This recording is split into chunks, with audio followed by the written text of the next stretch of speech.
వితర్ నమాజ్ అనగానే కేవలం 3 రకాతులు మాత్రమే అనేటటువంటి ఆలోచన మనకు ఉత్పన్నమవుతుంది. వితర్ అంటే కేవలం 3 రకాతులు మాత్రమేనా, లేదా తక్కువ ఎక్కువలు చేసి ఈ వితర్ నమాజ్ని మనం చదువుకోవచ్చా? ఇప్పుడు మనం చర్చిద్దాం. వితర్ అంటే బేసి సంఖ్యలో చేసేటటువంటి నమాజ్. ఇది చిట్ట చివరిగా చదువుకునేటటువంటి నమాజ్. అంటే ఇషా నమాజ్ చదువుకున్న తర్వాత సున్నత్ నఫీలు మొత్తం చదువుకొని చివరిగా వితర్ నమాజ్ చదువుకుంటే ఆ రోజుకి పూర్తిగా కంప్లీట్గా అల్లా యొక్క ఆరాధనను మనం కంప్లీట్ చేసుకున్న వారిగా మనం పరిగణించబడతాం. మరి అలాంటి వితర్ నమాజ్ విషయంలో కొంతమంది 3 రకాతులు మాత్రమే వితర్ అంటారు, మరి కొంతమంది 1 రకాతు కూడా చదవచ్చు అంటారు. వాస్తవంగా వితర్ని ఎన్ని రకాతులుగా చదువుకునే అనుమతి ఉందో ఇప్పుడు మనం తెలుసుకుందాం. సునన్ తిర్మిజీ హదీస్ నంబర్ 461, సునన్ నిసాయి హదీస్ నంబర్ 1720 ప్రకారంగా వితర్ నమాజ్ అనేది 3 రకాతులు మరియు 1 రకాతు కూడా మనం చదువుకోవచ్చు. అంటే 3 రకాతులు కూడా వితర్ నమాజ్ చదివేటటువంటి ఆధారాలు ఉన్నాయి. 1 రకాతు కూడా మీరు వితర్ నమాజ్ని చదువుకోవచ్చు. సునన్ నిసాయి హదీస్ నంబర్ 1715 ప్రకారం వితర్ నమాజ్ అనేది 5 రకాతులు కూడా మీరు చదువుకోవచ్చు. సునన్ తిర్మిజీ హదీస్ నంబర్ 457 ప్రకారంగా వితర్ నమాజ్ అనేది మీరు 7 రకాతులుగా కూడా చదువుకోవచ్చు. సునన్ నసాయి హదీస్ నంబర్ 1723 ప్రకారంగా వితర్ నమాజ్ అనేది మీరు 9 రకాతులుగా కూడా చదువుకోవచ్చు. ఇంకా ఎక్కువ సంఖ్యలో కూడా చదువుకోవచ్చు.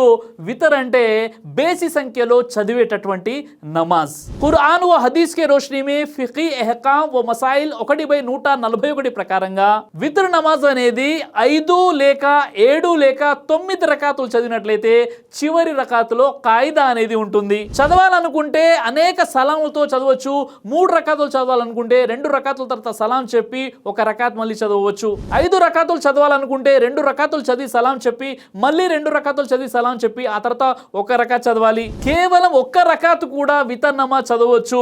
11 రకాతుల వితర్ నమాజ్ చదివినటువంటి ఆధారాలు కూడా ఉన్నాయి. కాబట్టి వితర్ నమాజ్ అనగానే కేవలం 3 రకాతులు అని ఎక్కడ కూడా ఇదే ఖచ్చితంగా 3 రకాతులు లేవు. కాబట్టి బేసి సంఖ్యలో 11 రకాతుల వరకు చదివినటువంటి ఆధారాలు కూడా మనకు హదీసులో కనిపిస్తున్నాయి. కాబట్టి ఎవరికి ఏ విధంగా అనుకూలంగా ఉందో వారు ఆ విధంగా వితర్ నమాజ్ని చదువుకోవచ్చు. అల్లాహ్ సుబ్హానహు వ తఆలా మీకు, నాకు, మనందరి కూడా ప్రతిరోజు ఇషా తర్వాత ఖచ్చితంగా వితర్ నమాజ్ని చదువుకునే పడుకునేటటువంటి సద్బుద్ధిని ప్రసాదించుగాక.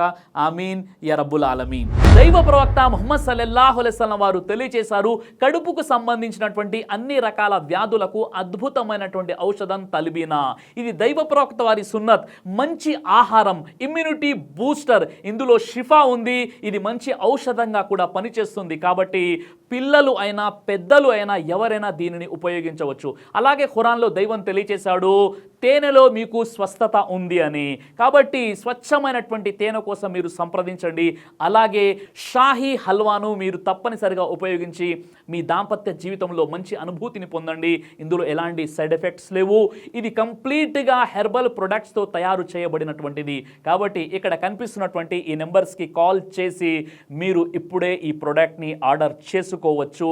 కొరియర్ ఫెసిలిటీ కూడా ఉంది.